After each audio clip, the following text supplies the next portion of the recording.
Food bloggers, hi, how are you today? Thank you so much for tuning in to the Eat Blog Talk podcast. This is the place for food bloggers to get information and inspiration to accelerate your blog's growth and ultimately help you to achieve your freedom, whether that's financial, personal, or professional. I'm Megan Porta, and I've been a food blogger for over 12 years. I understand how isolating food blogging can be at times. I'm on a mission to motivate, inspire, and most importantly, let each and every food blogger, including you, know that you are heard and supported. I hear this concern all the time in our space, and you might be able to relate to this, but a lot of food bloggers really want to increase their domain authority, and they just don't know how to do it. I have Allie Petersen with me. She is from naturallyplantbased.com, the food blog, and she started food blogging 1 year ago, you guys, in January of this year. So, 3-4 months ago. She started digging into increasing her domain authority and just learning about it and figuring out how to do it. And she went from a DA of 3 to a DA of 22 currently, which is incredible. So in this episode, she shares all of her secrets. She has a few strategies that I think anyone can employ. And I hope that you find value from it, whether you are interested in doing this quickly or not. This is episode number 418, sponsored by RankIQ.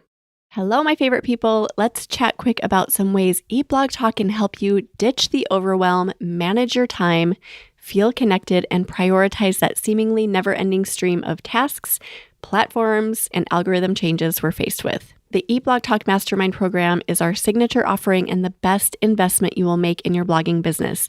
This is a transformative 12-month experience that will help you achieve your goals faster than you ever thought possible. Join the waitlist for 2024 groups. Go to eatblogtalk.com/mastermind to get in on that.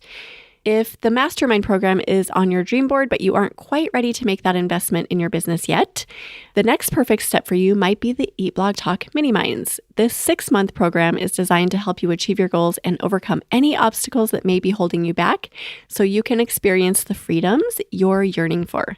Join the waitlist for groups starting in Q4 of 2023 at eatblogtalk.com/mini minds. And if you are ready to learn, grow, and build relationships in person, join me and a handful of your fellow food bloggers at an upcoming Eat Blog Talk retreat. This is a great opportunity to convene in an intimate setting to learn, collaborate, and connect. These retreats involve mastermind-style peer-to-peer collaboration and are incredibly powerful and fun experiences. Go to eatblogtalk.com/retreat. To get information about all Eat Blog Talk services, go to eatblogtalk.com/services, eatblogtalk.com/services. Now back to the episode. Allie is a plant-based food blogger who creates small batch vegan recipes for the busy individual. She has followed a plant-based lifestyle for 6 years now and loves sharing her passion for easy, healthy cooking. Allie is dedicated to teaching others about the plant-based diet and showing them simple ways to cook vegan meals. Hey, Allie. Thank you so much for joining me on Eat Blog Talk. How are you today? I'm good. How are you, Megan? I'm doing good too. This is such a great way to end my day. You're my last interview. I'm super pumped to talk about domain authority today. I know you have a kind of a cool story to bring to the table, but we'd love to hear a fun fact first, if you have one. Sure. Yeah. Well, I just want to say thanks again for having me. I'm really excited to talk to you because I've been blogging for a bit now and listening to your podcast for a while, and you're so helpful and inspirational, especially for new bloggers. So I just want to start off by saying thank you, and I'm so honored to be able to talk to you today. Yeah. So my fun fact is actually before I became a vegan food blogger, I actually blogged in a lot of other areas, just kind of randomly. So back when I was 16 years old, I decided that I really wanted to do makeup videos. And so I actually did a couple makeup videos back then, just a couple, and they were kind of goofy videos. And that was my first trial really at blogging. I didn't really move that far into that, but just my first trial at blogging. And then after that, I did they're kind of funny and embarrassing. I can't find them anymore, which is good. I don't think I'd want anyone. I was going to ask if you could find them. Yeah, I don't think I'd want anyone to discover them. But I also tried out like a lifestyle kind of food blog back when I was in college. And then after that, I did a little bit of blogging actually for a physician assistant blog. I'm outside of being a food blogger, I'm actually a full-time physician assistant. And so I had this idea to create a blog for other like physician assistants, but that just wasn't where my passion was. So all of those like Here you are. led me, to vegan Yeah. food blogging. Oh my gosh. So you have quite a collection of experiences with blogging and content creation. I feel like all of those kind of just led me towards this path of I should be a blogger. I just needed to find the right avenue for me. Yes. And you're here, right? Or maybe it'll Yes. keep evolving. Who knows? I don't think any of us ever know that. Right. That's awesome. Well, I love that. That kind of leads into this, like just your story about starting food blogging very recently and then just making this decision to focus on your domain authority. So I guess to start, Allie, do you just want to talk about like that point when you decided to start food blogging and when, and just talk us through how that's been? Yeah. So I started, it was a little over a year ago. I actually started mostly on Instagram, just was creating recipe videos, vegan/plant-based recipe videos. And that was really fun, except I wasn't really focusing on anything with a website. I started a website, but I didn't really post too much on it. I just kind of threw on a couple recipes. Nothing was really formal. And this past fall, kind of winter, I started to learn a little bit more about developing my website. And that's when you discover everything about SEO, keyword research, things like that. And that's when, if you're doing all that research, you discover this thing called DA, domain authority. What does that mean? And I remember this fall/winter time, I don't remember exactly when it was, but I was on like the key search tool and I saw my number for DA. And I just remember just feeling like my heart dropped when I saw that number. I was like, oh, wow, my blog is like not doing too hot. I mean, I had really not focused on it that much. So it's understandable that my DA was at a level 3. I mean, it was pretty low, but I mean, you have to start somewhere. So I did feel like a little bit discouraged at first, but I tried to really take that like doubt and, sadness, I guess I could say, about like having a low DA and turning it into motivation to learn all about growing my DA, really growing like the authority of my blog to be more like visible and on Google search. And so that's really how it all started. I was just really motivated to see that number grow and like build my EAT, as we call it, the expertise, authority, and trustworthiness. So yeah. So would you say that's been your primary focus for the past few months, is just focusing on getting your DA up? For the most part, yeah. I think when you're growing your DA, you're also kind of like building your blog as a whole. But I really like numbers. So I do like to kind of track and see like the changes with my DA. That's what I've really been delving into is, we'll talk about further, like building the backlinks, building like the authority of your blog so that it can rank a little bit better on Google, amongst a lot of the other higher DA sites. Yeah. Okay. So you mentioned backlinks. So do you want to talk about that? Like for anyone who's not familiar, like what is a backlink? What is the importance of it? And then maybe like, no follow, do follow situation. So backlinks are when someone is like on another website is linking back to your site. And there's two ways that they could be linking back to you. So it could be either a do follow, which signals to Google that the site is really pointing back to yours, showing your blog's like authority, saying that they trust you as a source, versus like a no follow link really doesn't have any, shall I say, like authority juice. Like there's nothing really supporting your blog from that, but it's still a backlink. But definitely what we focus on with domain authority is trying to grow the do follow links back to your site. So it's trying to grow that authority of your blog. My goals with like building these do follow links is really trying to find links in general that are more relevant to my site. So I'm not trying to get backlinks from like a hunting and fishing site linking back to my like vegan food blog. So it's really good to try to overall like gain more backlinks that are from sites that are a little bit more relevant to your blog. And then just generally how I use DA, I just wanted to talk about that briefly because I know a lot of people talk about to not focus so much on the number. And I totally get that because it's not a Google ranking factor, as we talk about, as other people have talked about before too. And it doesn't really dictate exactly where you're going to land, in the SERPs, but I feel like it's really useful to know your DA and grow your DA so that you can know really the strength of your page, like against your competition. So I really use it mostly just like to compare and, to watch my growth too. And that's the main way that I use it to grow my blog's authority on Google. Yeah, since it is not a ranking factor, I know a lot of people just kind of set it aside. Like I'm one of those people. I feel like my blog is really old and I have a higher DA, but I've never really focused on that. And I think that's okay too. I think just depends on what your goals are. Like it sounds like Yeah. it's incorporated into your goals and your plan to increase that and increase your authority and all of that. But I don't necessarily think that it should be like a laser focus for everyone. Do you agree with that? Yeah. Yeah, I definitely think it's probably more useful for people who are just starting out to understand what DA is and just use it, really as kind of a guide to continue to grow your blog, grow your backlinks. But really, you should be focusing, on just growing your overall EAT of your blog and, creating good content and creating content that's going to rank. So I don't think it's for everyone to focus on, and for you, your blog is a very strong blog that's been around for a long time. So you don't have to worry about the DA as much too, which is nice, we start off our blogs working really hard, putting in all this time in hopes that, someday our blog will be like yours, where it will just be just a very strong blog with a really great DA that kind of keeps it going too. Well, I appreciate that. Also, you could see it as a giant mess because I have so much content. But yeah, I mean, it is interesting, I think, to just peek at your DA once in a while just to see oh, okay, it's gone up a few points or down a few points.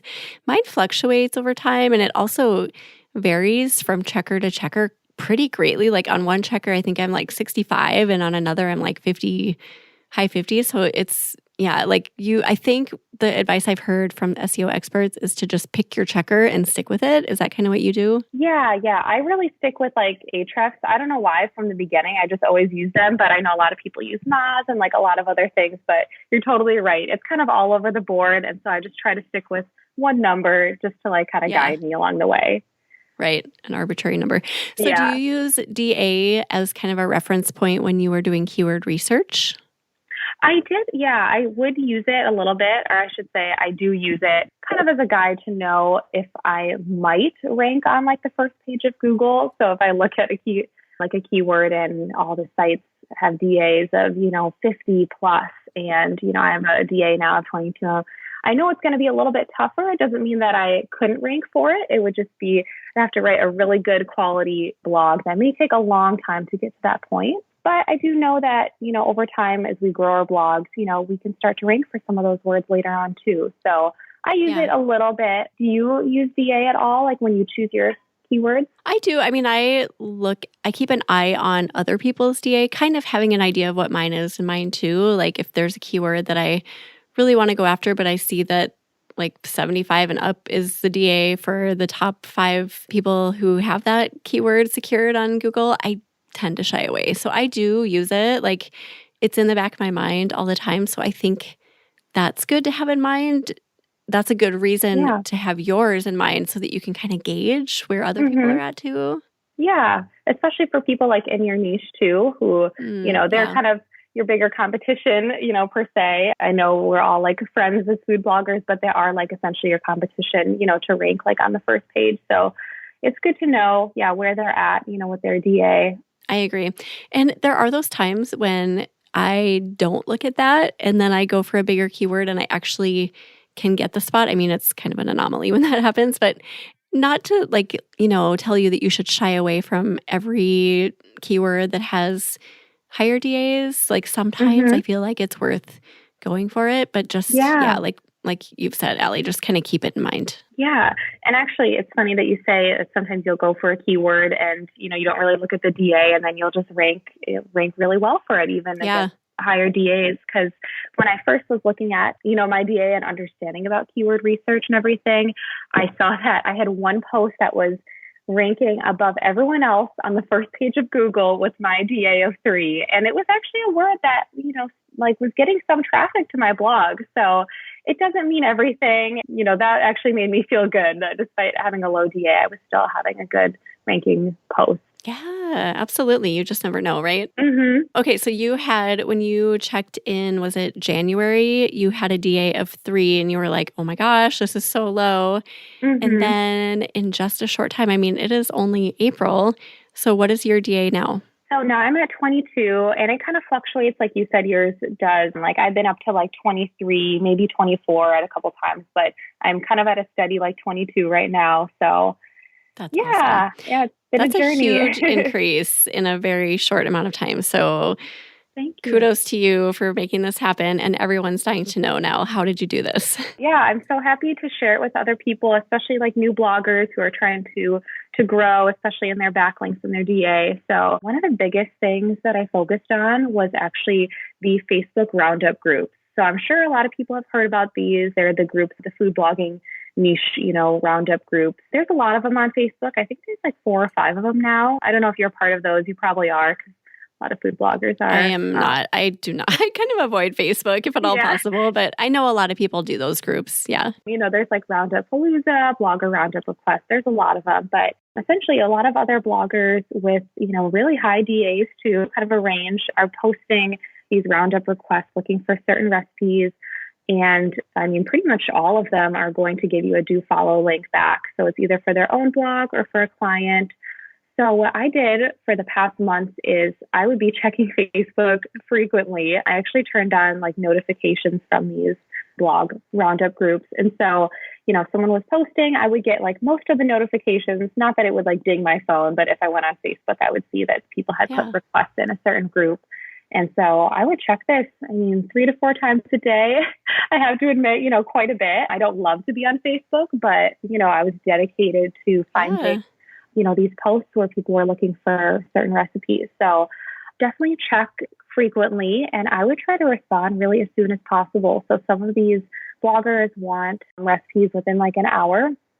I've seen them close the comments within an hour. And so Ooh. you can get yeah, they're not always that quick, but I've seen it, and I've gotten my like recipe in there, and they end up choosing it, which sometimes they tell you they'll like your recipe, and sometimes they don't tell you that yours was chosen. But I would really try to respond as soon as possible, because yours is just more likely to get seen if you respond quicker, and especially if they close the comments more quickly. Yeah, that's great advice. Yeah. But that was pretty much my main focus on Facebook, was these roundup groups. I would really look at the relevancy too of the blogs. Any food blog is great to backlink to yours. It's still relevant, but if it was like a vegan niche, that was even better, because I just feel like it helps strengthen my blog a little bit more to have it from like Yeah. another vegan or like plant-based site. Yeah, so that was my main strategy on Facebook. Okay. And then you said that just like the relevancy thing was huge. So do you ever branch out of your niche if you see something that you're like, oh, I could fit in there, or do you stay away from that?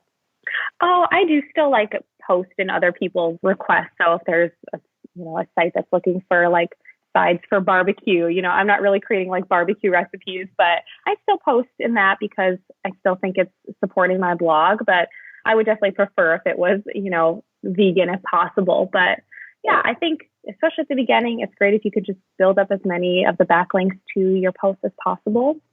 And I'll usually try to post like more of my newer and updated content to try to give it a boost, like getting more backlinks, especially if it's a word, like a Yeah. keyword that's like a low competition.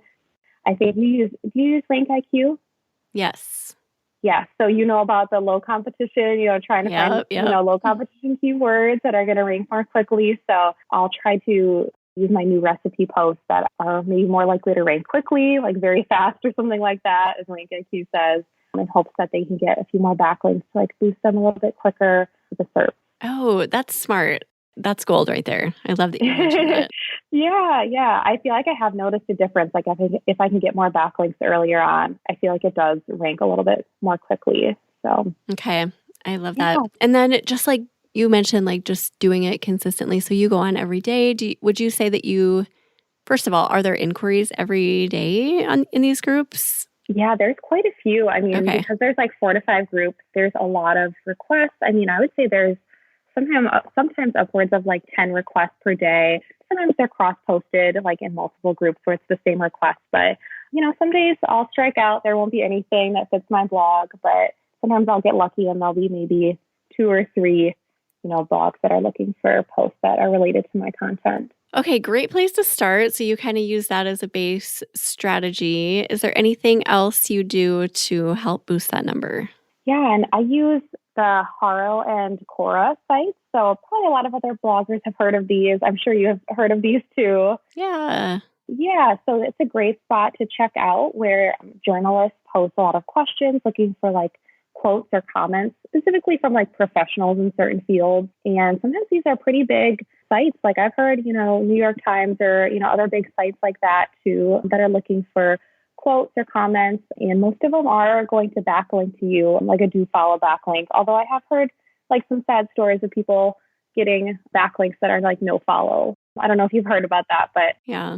overall, I hear good things about this. So I would be checking this often too. You can get email notifications, seeing if there's anything related to, what you do in your food blogging. I think it's great for people who have like qualifications, like if you're a dietitian or a nutritionist or like culinary trained chef or anything like that. I think it will help you get chosen more for like quotes or comments. Yeah, I love this recommendation this comes from Brandon, the creator of Rank IQ and the Blogging Millionaire. He talks about like if you get on the Haro, whatever, email list and they send it out twice daily. So there's like a morning edition and an afternoon edition, and they send it at the same time. So if you kind of like get the email, note the time, whatever it is, and then put a notification in your phone or computer like 5 minutes before so that you're ready, like you're in your inbox. And if you can be one of those first people to act on whatever they're asking for the deliverables, then they'll likely pick you. Like kind of what you were saying about the Facebook groups. First come, first serve, be fast, be there, be ready. Yeah. Yeah, so I love that I never thought of that. I was like, oh my gosh, it's so simple. But yeah. Yeah. I love that idea too. I don't feel like I've been as on top of it as I should be. You get so many emails from them. That's the problem. I know. It's almost kind of like spam. I mean, you sign up for it, so you're going to get a lot of emails, but that's such a good idea to you put notifications on to check it. Kind of like with the Facebook thing, as you said, just trying to be, consistent, trying to be quick, like getting your recipe or your word out there too, in hopes that you're more likely to get chosen. Yeah. And some of them are like, you have to look through a long list and you're like, really? They want information on this? It's kind of funny reading through all the topics. But every once in a while, I'm like, oh my gosh, I know I could give them a recipe or I could give them, I don't know, something that I know about, like some sort of knowledge. So it is worth just kind of browsing through, I think. Yeah. Just curious, have you ever been chosen through these sites? I have.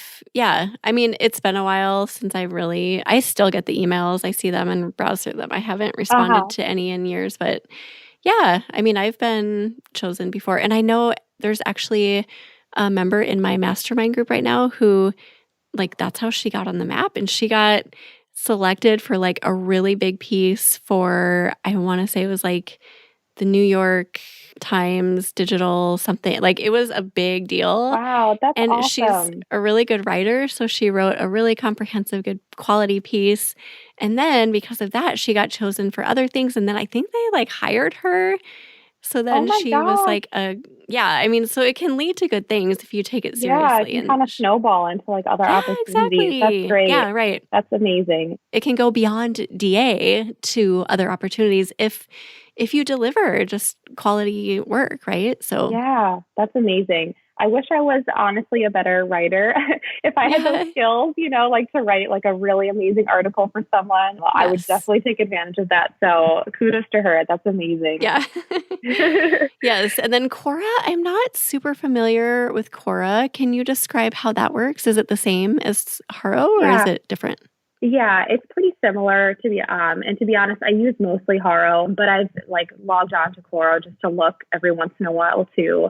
But I know I think Casey Marquis recommended it as like an alternative if people wanted to like look for more options. But I used it a little bit. I haven't had any success with that one, but maybe someone else will.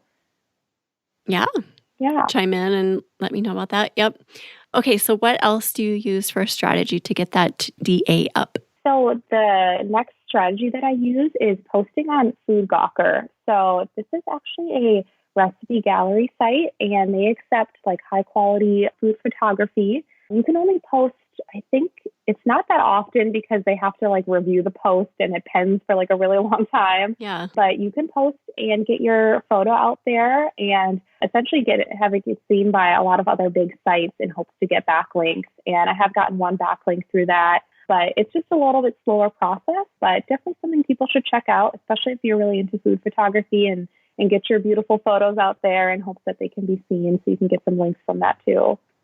Yes, I think Food Gawker's been around forever. Even way back when I started blogging, it was a thing, along with like taste spotting was a thing back then. I don't think that exists anymore, but it used to be a big deal. And I sometimes forget about it. Like, oh, that's right. Food Gawker's still around. I think my VA still posts my images there, but it's something like I don't hear people talking about this a lot. So I'm really glad you brought it up because newer bloggers might not even have it on their radar. So go check it out. I feel like back in the day, they were really selective about the photos they allowed in. Is that still the case? Yeah, I only get to post every like 2 weeks, pretty much, like just 2 photos. So far they've chosen my photos. So I'm not like sure how selective they are now. Maybe they've changed their process a little bit. My food photography is like, okay. I mean, I don't think I'm like amazing or anything, but I try to choose like the photos I'm proud of in hopes that they'll be more likely to choose them. Yeah. I remember sitting by my computer just like every day, like, did they pick mine? Did they pick mine? It was like an obsession.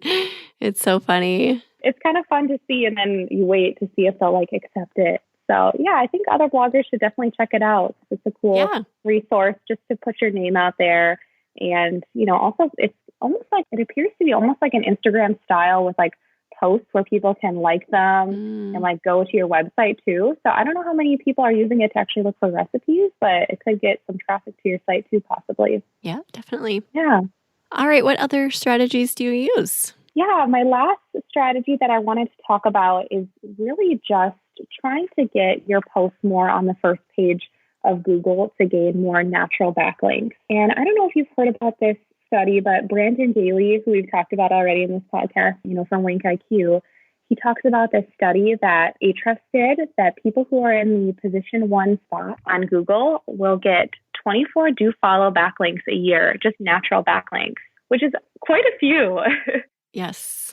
Yeah, that's a lot. Yeah. So I would definitely try to get my post, as much as I can, on the first page of Google, because, the reporters or journalists are more likely to see your post and choose like the first maybe top 3 or, the top posts on Google and then give you a natural backlink. So yeah, just in general, I've been trying to really focus on the low competition keywords that we were talking about before too, using like Rank IQ, and then also, linking, doing a lot of like internal linking throughout my posts to try to help them rank using like Link Whisperer. I don't know if you've ever used that. I have not.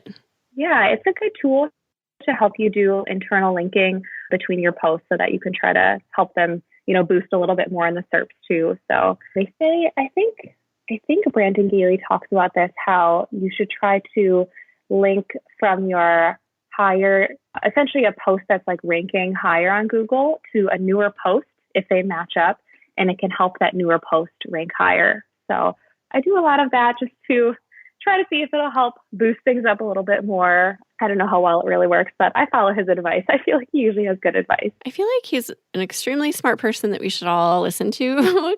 There's so much that he says that I'm like, oh yeah, that makes a lot of sense. He's very logical. Yes, very logical. Exactly. I love that you brought this kind of subtopic up because this reminded me that this is like the answer Brandon gives when people ask him about backlinks. He goes through all of the, the things we've talked about, but then he says creating these posts with low competition, high search volume, which is the whole point of Rank IQ, will get you on page 1 toward the top. And that is naturally, like you're saying, Allie, going to get you natural backlinks that you really don't have to work for, because people are going to find that. They're going to be like, oh, this is a great guide. I'm going to link to this. So you're like killing 2 birds with 1 stone. You're getting traction for that post and you're getting traffic, but then you're also naturally getting in the door for those backlinks.